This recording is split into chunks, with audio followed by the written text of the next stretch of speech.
तो फिल्म की शुरुआत होती है और हम एक लेडी को देखते हैं जो देर रात तक अपने ऑफिस में अकेली काम कर रही थी। सभी लोग उसके ऑफिस से जा चुके थे। दरअसल ये लेडी एक कॉमिक बुक पब्लिशर थी, यानी कि मुख्तलिफ किस्म की कहानियों की किताबों को छपवाया करती थी। और इस काम में उसकी एक पार्टनर भी थी जिसका नाम जे यून था, जो हमारी कहानी की मेन कैरेक्टर भी है। खैर अब काफी देर हो चुकी थी। वो लेडी अपने ऑफिस में ही थी और जे यून की भेजी हुई कहानी पढ़ती है तो हैरान हो जाती है। वो कहानी पढ़कर लेडी जे यून को कॉल करती है और कहती है, ये तो मेरी मॉम की मरने की कहानी है, तुम्हें कैसे पता, तुमने कैसे लिखी ये कहानी। तभी उसकी कॉल कट जाती है। लाइट सभी बंद हो गई थी और ऑफिस खुद से सील यानी बंद होने लगा था। वो लेडी वहाँ पर जो कुछ भी कर रही थी सब कुछ कंप्यूटर की स्क्रीन पर एक कॉमिक बुक की शक्ल में चल रहा था। उसे कुछ समझ नहीं आती कि उसके साथ हो क्या रहा था। उसे वहाँ पर अजीब अजीब आवाजें भी सुनाई दे रही थी। तभी कोई पीछे से आकर उस पर चाकू से वार करता है। उसे बेरहमी से मार दिया था। सीन यहीं पर कट होता है। हमें दो ऑफिसर्स दिखाए जाते हैं जिनको इस लेडी का केस हल करने के लिए दिया गया था। इनमें से एक का नाम ऑफिसर की था। की का साथी उससे कहता है, देर रात इस बिल्डिंग में कोई भी नहीं था, सब लोग जा चुके थे, मुझे नहीं लगता इसे किसी ने मारा होगा, क्या पता इसने खुद ही अपनी जान ली हो। तभी इनकी एक लेडी ऑफिसर इनको कंप्यूटर स्क्रीन पर कॉमिक बुक के सफ़े दिखाती है। जैसा हाल उस लेडी का था बिल्कुल वैसी ही तस्वीर कॉमिक बुक के पेज यानी सफ़े पर थी। ये बहुत ही अजीब बात थी। दूसरी तरफ हम जेयून को देखते हैं जो आधी रात को अपनी गाड़ी चलाकर कहीं पर जा रही थी। जेयून दरअसल एक कॉमिक राइटर होती है, यानी कि वो कहानियां लिखने के साथ साथ उन कहानियों से जुड़ी हुई तस्वीरें ड्राइंग्स भी बनाया करती थी और इसी की कहानियों को वो लेडी पब्लिश किया करती थी। अब जब ये अपनी घर जा रही थी तो अचानक से एक छोटी बच्ची इसकी गाड़ी के आगे आ जाती है। जेयून ने जल्दी से ब्रेक लगा दी थी। अब वो छोटी बच्ची उसके पास आती है और कहती है, क्या आप मुझे मेरे घर पर छोड़ देंगी, मेरा घर यही पास में है। जेयून ने भी उसे अपनी गाड़ी में बिठा लिया था। जाते हुए वो उससे सवाल करती है, अच्छा ये बताओ तुम्हारा नाम क्या है और तुम कितने साल की हो। वो छोटी बच्ची जेयून को अपना नाम बताती है और साथ ही ये भी कहती है कि मेरी उम्र 16 साल है। जेयून कहती है, अच्छा मगर लगती तो तुम सिर्फ 10 साल की हो। जिस पर वो बच्ची जवाब देती है कि 10 साल की तो मैं तब थी जब मेरी मौत हुई थी। जेयून के सुनकर हैरान हो जाती है और डर भी गई थी। जब वो उस छोटी बच्ची की तरफ देखती है तो वो उसकी गाड़ी से गायब थी। वो डरकर गाड़ी से बाहर आ जाती है। तभी किसी ने उसके हाथ को जोर से पकड़ लिया था। वो डरकर दोबारा अपनी गाड़ी में बैठ गई थी। तभी उसे अपनी गाड़ी के सामने उस छोटी बच्ची की आत्मा नजर आती है जो खून से भरी हुई थी। कुछ देर के बाद हमें दिखाया जाता है कि जेयून कहीं और ही थी। अब उसे ऐसा लगता है कि शायद ये सब उसकी इमेजिनेशंस, उसके ख्यालात हैं। मगर जब वो अपने हाथ पर निशान को देखती है तो उसे सब कुछ अजीब लगता है। इसके बाद वो अपनी एक डॉक्टर के पास जाती है। उन्हें बताती है कि उसके साथ कुछ दिन से सब कुछ अजीब हो रहा है। उसे या तो अजीब सपने आते हैं या फिर ख्यालात। मैं जब उन सपनों या ख्यालों से बाहर आती हूँ तो अलग ही दुनिया में होती हूँ, एक अलग जगह पर, और मुझे अपने जिस्म पर भी निशान मिलते हैं। डॉक्टर जेयून को बताती है कि ऐसा अक्सर बहुत से लोगों के साथ होता है, ये एक बीमारी भी हो सकती है। मुझे लगता है तुम्हारी असल दुनिया और सपनों की दुनिया में तकरार है जिस वजह से तुम्हारे साथ ये सब कुछ हो रहा है। उधर लैब में उस लेडी की लाश को डॉक्टर चेक कर रहे थे जो ऑफिस में मरी थी। डॉक्टर ऑफिसर की को बताते हैं, मुझे तो लगता है इस लेडी ने अपनी जान खुद ली है क्योंकि चाकू पर भी इसी की उंगलियों के निशान है और उस वक्त ऑफिस में इसके अलावा कोई और था भी नहीं। मगर ऑफिसर की इस बात को मानने से मना कर देता है और कहता है ऐसा नहीं हो सकता क्योंकि इतनी बेरहमी से कोई खुद को भला क्यों मारेगा। जिसके बाद अपने ऑफिस में ऑफिसर की जेयून की कॉमिक बुक को पढ़ रहा था जिसका एंड आखिरी हिस्सा पढ़कर वो डर जाता है। तभी उसका साथी कहता है कि तुम मान क्यों नहीं लेते, उस लेडी ने अपनी जान खुद ली थी, हमें इस केस को बंद कर देना चाहिए। मगर ऑफिसर की इस बात को मानने से इनकार कर देता है। उसे ऐसा कुछ नहीं लग रहा था, वो इस केस की तह तक जाना चाहता था। इधर जेयून जब अपने घर में सो रही थी तभी उसकी दरवाजे की बेल बजती है। जब ये जाकर देखती है तो उधर वही इसकी पार्टनर लेडी पब्लिशर खड़ी थी जिसकी ऑफिस में मौत हो गई थी। मगर इस बारे में जेयून को अभी तक कुछ भी नहीं पता था, इसीलिए वो उसे अंदर आने का कहती है।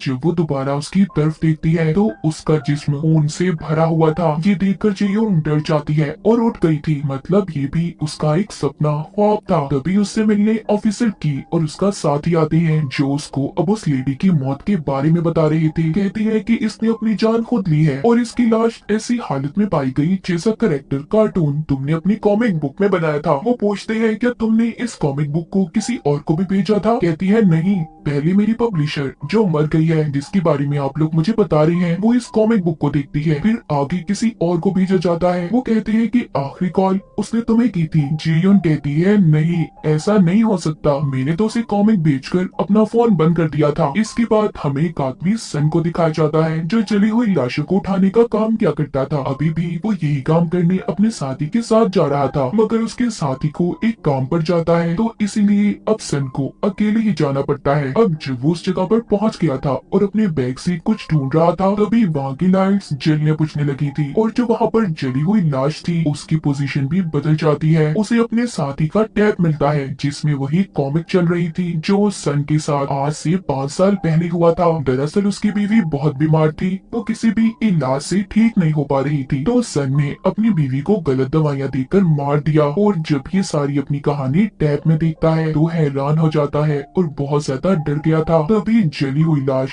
उसे पीछे से पकड़ लेती है और किसी चीज ने उसे खींचकर बंद कर दिया था जहाँ पर लाशों को रखा जाता। यहाँ पर हम देख पाते हैं उसकी बीवी की आत्मा उससे बदला लेना चाहती थी क्योंकि उसने बिना किसी वजह से अपनी बीवी को मार दिया था। यही कॉमिक बैठा ऑफिसर की भी देख रहा था, उसे भी कुछ शक सा होता है, इसीलिए वो तहकीक करने हॉस्पिटल पहुंच गया था। उधर जी-यून को भी जब इस कॉमिक के बारे में पता चलता है तो वो सन को बचाने उसके पास आ गई थी, मगर उसने अपनी बीवी के डर की वजह से खुद को मार लिया। तभी उधर ऑफिसर की भी आ जाता है जो अब जी-यून को सन का कातिल समझ रहा था। वो जी-यून को पकड़कर अपने साथ ले गए थे। जी-यून उनको बताती है मैंने उन्हें नहीं मारा, मैंने तो वहाँ पर एक आत्मा को देखा था। ऑफिसर की कहता है चलो मान लेते हैं कि तुमने उन्हें नहीं मारा, फिर तुम्हें उस लेडी और सन की जिंदगी के बारे में कैसे पता कि उनके साथ ये सब कुछ हुआ था और तुमने उनकी जिंदगी पर कॉमिक भी लिख दी। यहाँ पर जी-यून ऑफिसर को बताती है मैंने ये कॉमिक्स, ये कहानियां लिखी ही नहीं है। दरअसल 1 साल पहले मेरी एक कॉमिक मशहूर हुई थी, उसके बाद मुझे कोई नया आइडिया नहीं आया। एक दिन मुझे एक अनजान नंबर से ईमेल आई जिसमें बहुत ही अजीब सी ड्राइंग्स की तस्वीरें बनी हुई थी, बिल्कुल वैसे जैसे मैं लिखना चाहती थी, और मेरी सारी कहानियां उन्हीं तस्वीरों पर होती हैं। और आज तक ना मैंने ये जानने की कोशिश की कि मुझे मेल्स कौन करता है। अब सभी को जी-यून की कहानी सुनकर यही लग रहा था जो इंसान जी-यून को ईमेल्स भेजता है वो ही असल कातिल है, उसे ही सबके बारे में पता है और वो ही सबको मार रहा है। अब ऑफिसर बहुत ज्यादा छानबीन के बाद उस ईमेल्स का एड्रेस पता कर लेते हैं जहाँ से वो मेल जाया करती थी। इसी दौरान इनके पास एक छोटी बच्ची का केस आता है जो कुछ साल पहले अपने घर से लापता हो गई थी। उसका नाम हियून था और उसकी आखिरी लोकेशन वही का पता था जहाँ से जी-यून को मेल जाया करती थी, और इसी पते पर जी-यून भी आज से 5 साल पहले रहा करती थी। ऑफिसर की जी-यून को उसी पते पर लेकर जाता है और पूछता है क्या तुम हियून को जानती हो। वो बताती है हाँ मैं जानती हूँ, आज से कुछ साल पहले जब मेरे पास कोई नौकरी नहीं थी तो बहुत परेशान बैठी थी, मैंने देखा हियून दीवार पर ड्राइंग बना रही थी, तभी कुछ लोग आकर उसे परेशान करने लगे, मैंने उसे बचाया, मुझे उस पर बहुत तरस आ रहा था, उसका इस दुनिया में कोई भी नहीं था तो इसीलिए मैंने उसे अपने साथ रख लिया। हमारी बहुत अच्छी दोस्ती हो गई थी। एक दिन एक औरत हमारे घर पर आई, वो हियून को मारने लगी। उसका कहना था कि इसकी वजह से मेरे बच्चे की मौत हुई है, इसने जैसी ड्राइंग बनाई थी बिल्कुल वैसे ही मेरे बच्चे की मौत हुई है। हमारी मकान मालिक ने भी हमें घर छोड़ने की धमकी दी। मैंने सबको बहुत समझाया कि हियून ने कुछ नहीं किया। जब एक दिन मैं अपना मुकाबला जीतकर घर आई तो मैंने देखा हमारे घर को किसी ने आग लगा दी है। फिर उसके बाद मैंने हियून को कभी नहीं देखा।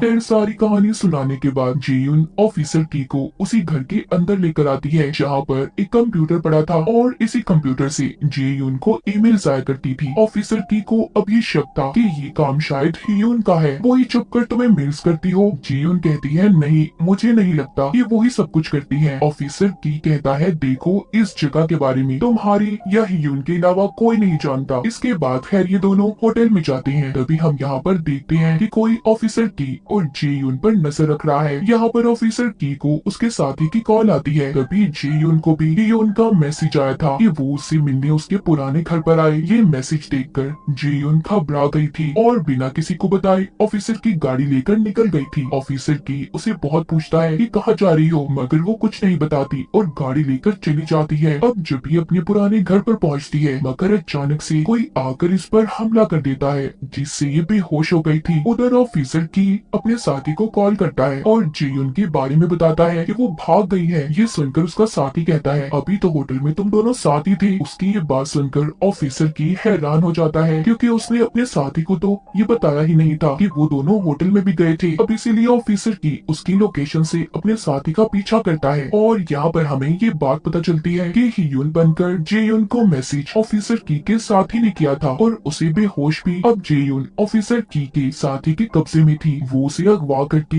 एक जगह पर ले आया था और उससे पूछता है कि मुझे बताओ हियुन कहाँ पर है जो इन कॉमिक्स में तुम्हारा साथ देती है। यहाँ पर वो उसे एक छोटी बच्ची की तस्वीर दिखाकर पूछता है इसे तुम और तुम्हारी साथी हियुन ने ही बनाया है ना, बताओ मुझे वो कहाँ पर है। दरअसल ऑफिसर की के साथी के साथ कुछ साल पहले एक हादसा हुआ था जब उसने पुलिस की नौकरी के लिए अप्लाई किया और उस वक्त वो एक लड़की को भी पसंद करता था जिससे वो शादी करने वाला था। मगर एक दिन जब बहुत तेज बारिश हो रही थी और वो अपने घर जा रहा था तो एक छोटी बच्ची उसकी गाड़ी के आगे आ जाती है और बहुत बुरा एक्सीडेंट हो गया था जिसको वो बचाना तो चाहता था मगर सोचता है कि अगर मैंने इसे बचा लिया तो मैं फंस जाऊंगा और पुलिस की नौकरी भी नहीं मिलेगी और ना ही मेरी शादी होगी। ये सोचकर वो उस बच्ची को नहीं बचाता और मरने देता है। ये वही बच्ची थी जो जेयुन को कहानी के शुरू में मिली थी, यानी कि उस बच्चे की आत्मा। और इसी वजह से ऑफिसर की का साथी जेयुन को मारना चाहता था क्योंकि उसे ऐसा लग रहा था कि उसके राज का इसे पता चल गया है। जैसे औरों की जिंदगी की कहानी सामने आई इस तरह उसका राज भी सामने आ जाएगा। अब जैसे ही वो जेयुन को मारने वाला था तभी उस जगह की लाइट्स बंद हो जाती हैं और अब उस बच्ची की आत्मा उनके सामने आ गई थी। तभी यहाँ पर ऑफिसर की भी पहुंच जाता है जो जेयुन को बेहोश देखता है और साथ ही वो देखता है कि उसके साथी ने अपने सर पर गन रखी हुई है। वो उसे समझाता है ऐसा मत कर, गन मुझे दे दो। उसका साथी कहता है मैं ऐसा नहीं करना चाहता। उस बच्ची की आत्मा जो मुझसे ये सब करवा रही है मुझसे बदला लेना चाहती है। तभी वो गन चल जाती है। ऑफिसर के साथी की मौत हो गई थी। इसके बाद उस जगह पर कमिश्नर आता है जो ऑफिसर की से पूछता है कि उसकी मौत कैसे हुई, जिस पर वो बताता है कि उसे आत्मा ने मारा है। कमिश्नर कहता है तुम पागल हो गए हो, ऐसा कुछ नहीं होता, तुम उसके साथ थे इसीलिए पहला शक तुम पर जाएगा, इसीलिए मैं जो कहता हूँ वही करते जाओ। एक दिन अब ऑफिसर की जब बैठा अपने साथी को याद कर रहा था तो एक लेडी ऑफिसर आती है जो उसे उस छोटी बच्ची की बनी हुई तस्वीर देती है जो मरने से पहले इसके साथी के पास थी। उसी बच्ची की जो उसकी गाड़ी के आगे आकर मर गई थी। वो उससे मिलती जुलती जेयुन की कॉमिक्स देखता है। उसे फिर से उस पर शक हो रहा था। उधर जेयुन को फिर से उसकी मेल्स आती हैं। अब उन तस्वीरों में कोई और नहीं बल्कि अब जेयुन से मिलती जुलती तस्वीरें थी, यानी कि उसकी अपनी कहानी। अब यहाँ पर हमें जेयुन और हियुन की कहानी दिखाई जाती है। जब हियुन छोटी थी तो अजीब किस्म का बर्ताव किया करती और साथ ही ड्राइंग्स भी बनाती थी। उसके डैड ने उसे अपने घर से निकाल दिया ये कहकर कि वो उसे उसकी मॉम की याद दिलाती है। हम यहाँ पर देख पाते हैं कि हियुन के डैड कोई और नहीं बल्कि मिस्टर सन था जिसने अपनी बीवी को खुद मारा था। फिर हियुन ने जेयुन को बताया जब से मैं अपने माँ बाप से अलग हुई हूँ तब से मैं मरे हुए लोगों को सुन सकती हूँ और वो आकर मुझे अपनी कहानियाँ सुनाते हैं। फिर न जाने मुझे क्या हो जाता है, मैं ना चाहते हुए भी ड्राइंग्स बनाने लग जाती हूँ। तभी ये सब जानने के बाद जेयुन को आइडिया आता है। वो उसकी बनाई हुई ड्राइंग्स को इस्तेमाल करने लगी। अपने नाम से वो उसे पब्लिश करवा लिया करती थी और एक बहुत अच्छी कॉमिक राइटर बन गई। एक दिन हियुन को जब इन सब बातों के बारे में पता चला तो उसने जेयुन से पूछा कि तुम मेरी ड्राइंग्स का गलत इस्तेमाल कर रही हो। वो कहती है ये सारी कहानियाँ आत्माओं की हैं, इन्हें छपवाना पब्लिश करना अच्छी बात नहीं है, वो आत्माएं लोगों को मारेंगी। जेयुन कहती है हमें क्या लेना देना, हमारा तो फायदा है ना इन बातों में। हियुन जान चुकी थी कि जेयुन के दिल में अब लालच आ गई है, वो जल्दी कामयाब होना चाहती है। उसने घर को आग लगा दी और जेयुन को अपने ड्राइंग्स ले जाने से मना करती है। तभी उनके बीच में बहुत लड़ाई हो रही थी। इसी बीच जेयुन ने एक पत्थर का एंटीक उठाकर हियुन के सर में दे मारा जिससे उसकी मौत हो गई। इसका मतलब हियुन को किसी और ने नहीं बल्कि जेयुन ने ही मारा था और जो उसने पहले कहानी सुनाई वो झूठी थी। इसके बाद वो हियुन की सारी ड्राइंग्स ले गई और उन्हें पब्लिश करवा दिया। फिर बाद में वो एक मशहूर कॉमिक राइटर बन गई। अब कहानी दोबारा से प्रेजेंट यानी मौजूदा दौर में आती है। जेयुन अपने पुराने घर में आकर हियुन को बहुत याद कर रही थी कि उसने उसके साथ बहुत गलत किया था। तभी हम यहाँ पर देख पाते हैं जो पावर्स ताकतें पहले हियुन के पास थी उसके मरने के बाद वो सारी पावर्स जेयुन के पास आ गई थी। वो बेटी 3 आत्माओं की कहानियां लिख रही थी। एक उस लेडी की मॉम की जो सबसे पहले मरी, दूसरी सन की बीवी की और तीसरी उस छोटी बच्ची की। सभी ने जेयुन को अपनी कहानियां सुनाई थी। कहानी के शुरू में हमने जो ऑफिस में लेडी देखी जो जेयुन की पार्टनर भी थी, उसको उसकी मॉम की आत्मा ने मारा था क्योंकि मरते वक्त उसने अपनी मॉम को नहीं बचाया। दूसरी सन की बीवी की जिसने अपने हस्बैंड को मार दिया क्योंकि उसने उसे जानबूझकर मारा था। और तीसरी छोटी बच्ची की जिसने ऑफिसर की के साथी को मारकर अपना बदला पूरा कर लिया। जेयुन खुद ही वो कहानियां लिखकर खुद को मेल्स किया करती थी और घर जाकर उन्हें लेकर पब्लिश छपवा दिया करती। अब तभी जेयुन जब अपने पुराने घर पर थी तो ऑफिसर की आता है जो उसको ही ढूंढने आया था क्योंकि उसे अभी भी जेयुन पर ही शक था। यहाँ पर अचानक से जेयुन उस पर हमला कर देती है। ऑफिसर की कहता है इसका मतलब तुमने सबको मारा है। जेयुन कहती है नहीं, मैंने किसी को नहीं मारा, सब अपनी मौत खुद मरे हैं क्योंकि उन्होंने अपनों को मारा था और उनके अपनों ने उन्हें मारकर सब अपना बदला पूरा किया। मैं तो सिर्फ उनकी कहानियां लिखती हूँ। और ऑफिसर की तुम कौन सा ठीक हो जो मुझ पर इल्जाम लगा रहे हो। तभी दीवार पर कॉमिक की सफ़े बनने लगे थे। यहाँ पर भी हमें इस कहानी में एक और बात पता चलती है। जब ऑफिसर की का साथी खुद को मारने की कोशिश कर रहा था तब इसने अपने साथी के हाथ से गन को ले लिया और उसे शांत होने का कहा। तभी अचानक से ऑफिसर की के हाथों से गोली चल गई और उसके साथी की मौत हो गई। फिर उसने उसकी गन को साफ करके उसके हाथ में रख दिया ताकि सबको यही लगे कि उसने अपने आप को खुद मारा है। अब यहाँ पर जो नई कहानियां बनने लगी थी, अब बारी ऑफिसर की थी। उसके साथी की आत्मा उससे बदला लेने आई थी। वो उस पर कंट्रोल करके गन को चलवा देता है जिससे ऑफिसर की भी मौत हो गई थी। हम जेयुन को देखते हैं जो चुपचाप अपने पुराने घर से बाहर आ जाती है। अब क्या मरने वाले लोगों की कहानियां जेयुन ऐसे ही लिखती रहेगी और क्या वो लोग आकर अपने कातलों से अपना बदला लेंगे। और इसी के साथ इस फिल्म की कहानी यहीं पर खत्म हो जाती है।